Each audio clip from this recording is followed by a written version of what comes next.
Like, what happened with I call him well anyway, listen, what happened with Godfrey where he stopped coming on your show? I mean, that was the whole Farrakhan fallout. Oh yeah. Yeah, it was just so he used that. Yeah, he used that. And I think it's unfortunate because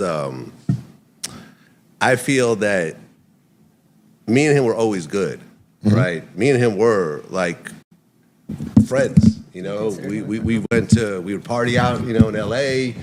We had meals together and stuff like that. And honestly, Godfrey, I think, was the first comedian that sort of figured out the algorithm with Vlad TV, because he would come more often than anyone because he saw a jump in his bookings. Right? Well, he was accessible also. He would always, and he was in New York, so he was like boom, boom, boom. He would go one after another, and a lot of those clips went viral. You know, like I know. That was a shot from Corey. You heard what he said? He said he was accessible, meaning he wasn't busy. Right. Because Corey saying he was on the road doing the real shit and on the road. Right. You in New York City, them little clubs. Son. You're a snake, man. Black, you know, the whole Dominican thing. So me and him were real cool, and when the Farrakhan thing happened and I took my stance, he really went extra hard and was like, Vlad's a culture vulture, he needs to be canceled. But he felt that way anyway. You get what I mean when I say that? I'm not trying to be fake and pile it on. Godfrey is the greatest fake smile in the history of the United States of America. Look at Darlene's face. Says it all. Look at Darlene's face.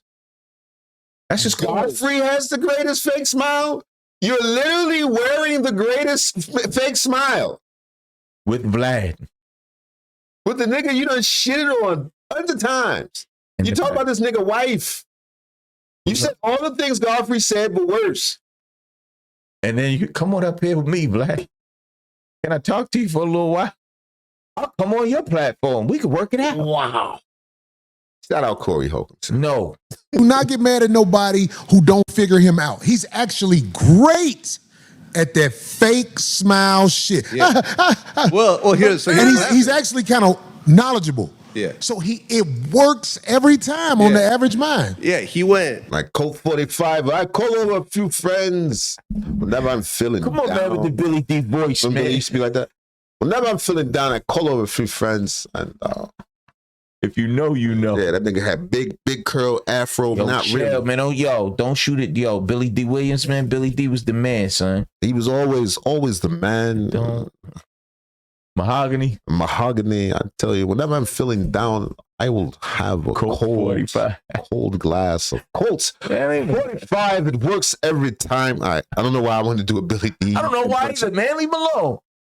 You know, he went really anti-Vlad, and since I wasn't saying anything, he kind of got to run with that for years. But at the point that I made my apology, then now I'm vocal about it. And what happened was we ran into each other at a Big Boy show in LA here, right? Yeah. He was on and then I was on. And, you know, and I was sitting there waiting for him to come out. This is the first time we've seen each other face to face in like 5 years. Not my security with me, but he was just standing behind me. Yeah. So Godfrey comes out, and the first thing he does is walk up to me and put out his hand, shake my hand. So as I'm shaking his hand, I'm like, hey, bro, you know, we should talk. He's like, okay, yeah, let's talk. And then as soon as I let go, he like runs off. Yeah. I hit him, and he didn't respond. And then he starts going, like, I don't need to talk to Vlad and all that. And I'm like... But when he saw you... When he saw me, but I'm like, you could have told me right then and there you don't fuck with me. Or you could have just walked past me. I don't have conversations with people I don't like and tell them what they want to hear if that's not really how I feel. I'll just walk past. Yeah, you gotta respect that. I don't fuck with you, son. Yeah. It's that shit. Or like you say, you ain't gotta say nothing at all. You see him like, I don't even bump this. And you know what it is. Keep it pushing. You know what it is. I know what it is. You heard the stuff I said. I heard the stuff you said. You just keep it moving. But he shook hands. Like Corey used to say about Stephen A. Smith. I see Stephen A. Smith, I'm going to slap him on sight. He's the worst thing that ever happened to black folks, man. Instead, he's a pawn. He's a this, that, and the third. Black folk, he ain't got nothing good to say about black folks in sports or otherwise. When he saw him in person, they shared a chicken wing. Taking pictures. And Corey took the tip in. The little piece that nobody don't want. He had that part. The little flap. Almost messed up. You know, you wasn't tripping or holding a grudge, and he act like he wasn't tripping or holding a grudge. Right. So I assumed that there was a conversation, and at the point that he acted like that, I'm like, well, you know, all right, I'm gonna say what I. And then again, let me also say this in Godfrey's defense. Maybe he caught him off guard. He snuck him with the handshake. He was like, oh shit, Vlad. Oh, okay. And then he got the fuck out of there because he wasn't ready. But he could have took it back. He could be like, that shake. I'm not even going to assume, son. He probably snuck him. He snuck him. He turned around, boom, Vlad was there. He's like, oh, hey. He wasn't ready to be like, yo, fuck you, nigga. I know me. If I don't ride with you, I don't ride with you. Yeah, but somebody could sneak us a handshake, son. If you in a room, if you in that mode, come on, man, you in that mode. And you turn around, bam. Like Corey and Steve. You grabbed your hand and shit? Yes. No, they grabbed chicken. Nigga ain't gonna reach in my plate. They posed together. They ain't gonna reach in my plate. His arm around him. Feel about Godfrey. So there was a certain amount of back and forth because I wasn't vocal before. And D.L. Hughley kind of got in the middle of it and was like, listen, I fuck with both of y'all. Can y'all just stop? Oh, okay. And because I love DL, I stopped. And that's why since then, I don't think either one of us has really said anything. But I thought it was disappointing that like Godfrey knows what it is between me and him. It's never been animosity or whatever. So the fact that we can't even have a conversation to me is lame. But, you know. I hear where both of them are coming from. Vlad feels like he finally apologized and all that. But I think Godfrey just like I said I wasn't. I could be like that too. When I'm done with somebody, it's like they don't exist. Yeah, I don't give a fuck what you say. I don't care what it is. And I'm telling you, he probably sneakily shook his hand quicker than he could say fuck you. He's like, damn, this nigga. He couldn't shake it off, so he just got the fuck out of there. People do what they're going to do and position themselves, how they're going to position. And, but he knows what my role was in his career. He likes to repost my videos and cut out the logo and all that. But yeah, he knows what it is. I know Godfrey. Godfrey brought me to the comedy stage. I mean, I did comedy for the first time in college, but Godfrey brought me down to the comedy club. I've known Godfrey for a long time, and I'm not saying this because things went bad. Godfrey is the greatest fake motherfucker I ever seen in my life. Yeah, he's great at it. And that's not to be like, fuck you, Godfrey, because, me and Godfrey was on the same flight when I went to Detroit. Oh, okay. I didn't see him. Last week? Now, this is some pussy shit I'm saying, but I got to say it because it's funny to me. I didn't see Godfrey because I was sitting in front of the plane. Oh, he can coach? He can coach? If Corey is your friend, that's all, son. And you just put a dot at the end. If Corey Holcomb is your friend, dot. Maybe you should go back to Vlad. But no, I'm just, that's real shit though. You're lucky but to hit you with a dart, nigga. If I would have saw Godfrey, it's the first thing I would have said to Godfrey. Godfrey, you just can't control your frustration towards me. And I can't smile and be phony with you no more. Because you always act like you don't know. Like he has people talking about me, and he'll act like, what? I'm like, fuck you. Does sound like You're the greatest fake motherfucker. I give you your credit. You're the greatest fake motherfucker in the world. The greatest, heads down. I know how you feel about, they call us over here the cutters. Is that what they call us? I don't know. The black people in America? Oh, he's reaching into the diaspora war. He's starting his FBA. Vocabulary. Here we go. Shout out to the FBA. Here we go. We're going deep, guys. Call us cutters? Cutters. Cotton picking niggas. Oh, wow. That's what Godfrey is a very arrogant Nigerian man. And all the Nigerians I know aren't like that because let me tell you something. Me and Godfrey's brother were best friends. Me, Godfrey, and Sam used to hang out. And Sam used to always be, Dan, I said, me, Daniel, and Sam. Daniel was nigga telling all about his family and goddamn. Mouser, let me tell you something. I didn't know him. I didn't know the Godfrey since he got here off that boat. Now I told y'all that you can't not to bring no more niggas over here from there, but he came here from that boat and I knew he wasn't right. I could feel it. God damn it. I could feel it in my soul. Leave him alone, man. It's Corey Holcomb, man. He doing something. He telling everything he knows. Dan, I said, me, Daniel, and Sam. Daniel was Godfrey's brother. But sometimes Daniel would be drawn back. And as I got older, I found out that by Godfrey being the older brother, he has rank over his younger brother. Yeah, that's how they do And Godfrey always felt some kind of way about him hanging with us cutters. Really? Wow. Real talk. Yeah. And I was like, So that's why Dan sometimes would be a little held back. But this was a genuine friendship. We all used to hang tight. But I knew Godfrey first because Godfrey's closer to my age. Right. If not, we the same age. Now, this ain't a show to shit all over Godfrey because I ain't got to.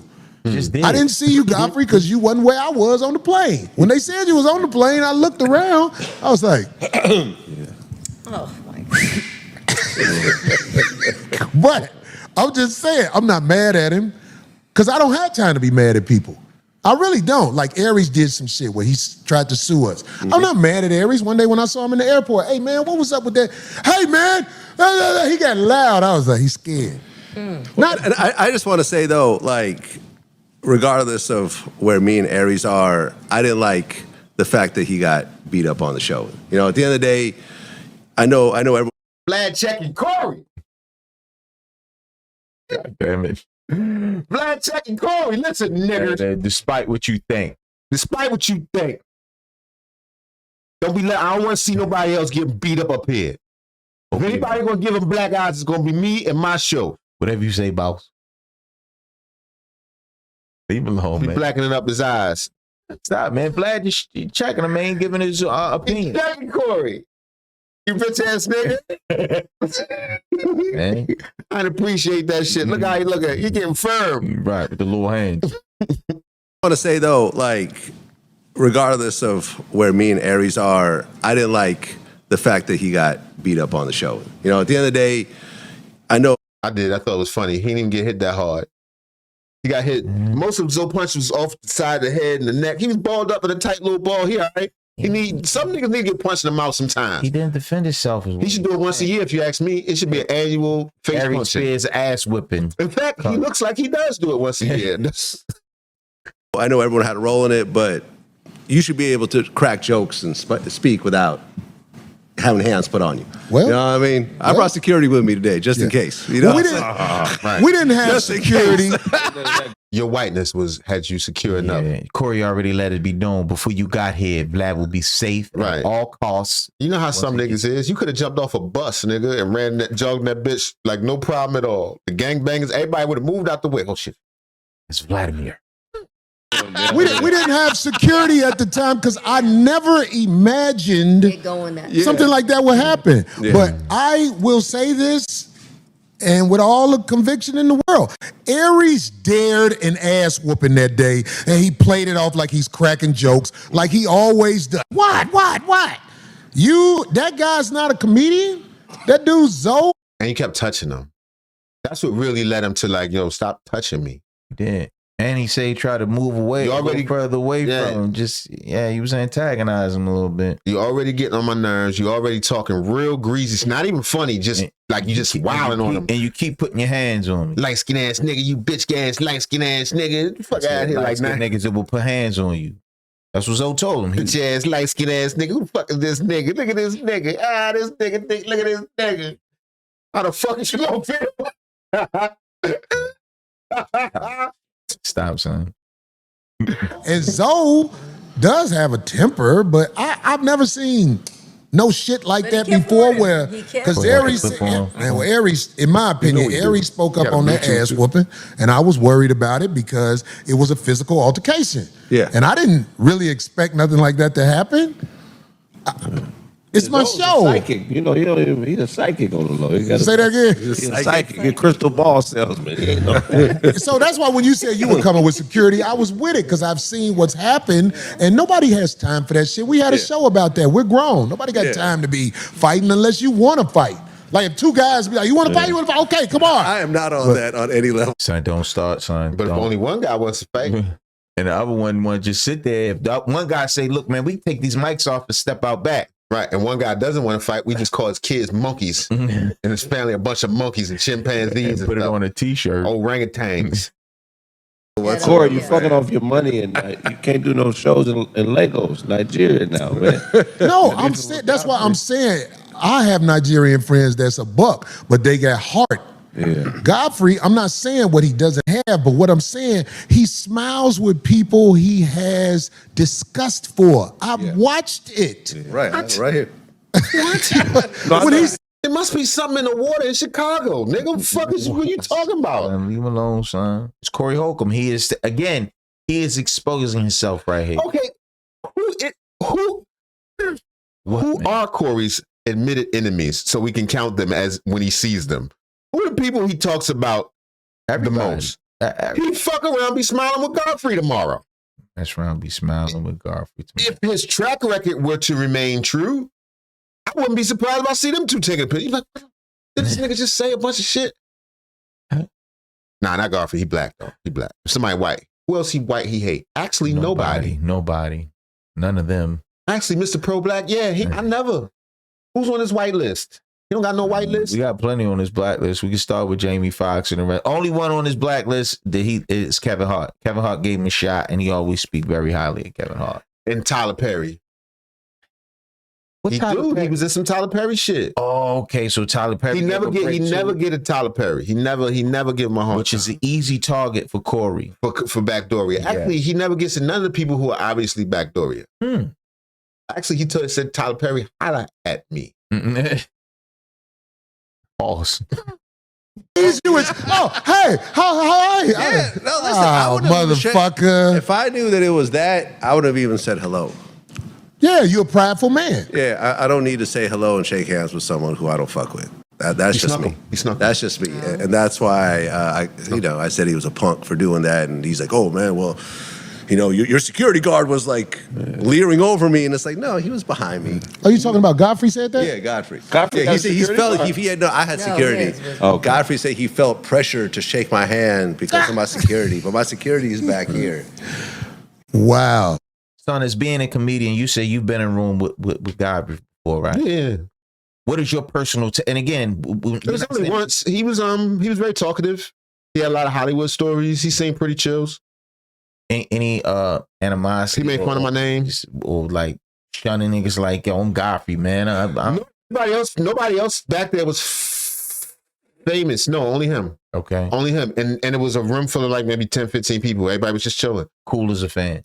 Not people he knew, like people from the club, like some of the bartenders. I was up there, a couple other comedians that wanted to meet him. Mm-hmm. He wasn't funny. He talked to us the whole, because before he went up, it was maybe like 45 minutes to an hour. Uh-huh. And he was back there with us, chilling, ordered some food, telling us stories and shit. And it sounded like he was bragging, but then all his friends are probably famous people. And he was like, I was with Tommy Davidson, and he told me this, and blah, blah, blah. And I was like, the one thing, and we just kind of let the nigga go. He was chills. He ain't seemed like he was on no holier than thou type shit. Anything like what Corey is saying right here? You get any vibes? No, I definitely didn't get that. But then, for you one night versus, he said he known him his whole life. I don't know, but I have watched Corey long enough to see him exhibit the exact traits he's accusing Godfrey of having. Absolutely. This could be projected. That's all I'm saying. Possibly. Luckily, y'all went to the nightclub. They probably asked you to dance, and then that would have been awkward. I think that's something to talk about. Like, anybody can come up out of their body. I don't care what nobody say. I don't care how composed you are. If somebody push you to a certain level, you can go there. Yeah, most people have a level they can get out of their body with. Yeah. I mean, I'm just saying. But that's why you need to apologize to that lady you fucking mushed or pushed or slapped the back or whatever you did to her. Just say, I'm sorry, yo. I got out of my body. Miss Cynthia Payne. It's a fall. It's a flaw. Yeah. I screwed up. I apologize to her. It stopped excuses. Mm-hmm. No, but she did. I didn't. I fucked up, yo. Somebody got on my nerves, and I lost it. I should have never did nothing like that. I'm sorry. Somebody said, Vlad, don't get in the pool. Definitely. All that shit gonna wash. Mine, I'm proud of mine because I got motherfucker came on my show, and I don't want to fight on YouTube. You could lose your show. Right. And motherfucker talk about sucking dick or shit. I'm like, oh, wait. Well, Aries called me a bitch. Remember, he called me a Mexican bitch at that. Yeah. He actually said a Mexican bitch. I got so many calls the next. You wouldn't say that in front of them cholos. She would have said it in front of me, Darlene. I'd have slapped and face. Oh, man. Ooh, we're failing as a people. Like, what happened with I call him, well, anyway, listen, what happened with Godfrey where he stopped coming on your show? That was the whole Farrakhan fallout. Oh, yeah. He had morals and integrity and stuff. Yeah. And he just, you know, he believed in himself and he bet on himself and he did something different. Man, I just stand on my morals and principles and won't deal with this guy. You know, and refuse to deal with them. But, you know, he got some slots open. Corey. And why he bring up Godfrey, son? And, yo, God, I'm telling you. Because he want to continue to throw niggas under the bus in front of Massa. This is what you do when you link up with Massa. When Massa call you to the big house, you got to tell what you know. If not, you're going to get whooped. And he tired of getting whooped. He's been getting whooped for 30 years and he tired of getting whooped. He's trying to come inside. Right, trying to come So if he link up with Massa and tell Massa the truth, he don't even know this ain't even Massa. You can't tell white people apart. When you've been in the fields for a long time, you can't tell. He just long, he just know he want to hear you. You let anybody whip you. Damn it. I'm sorry with the slave analogies. I'm gonna stop.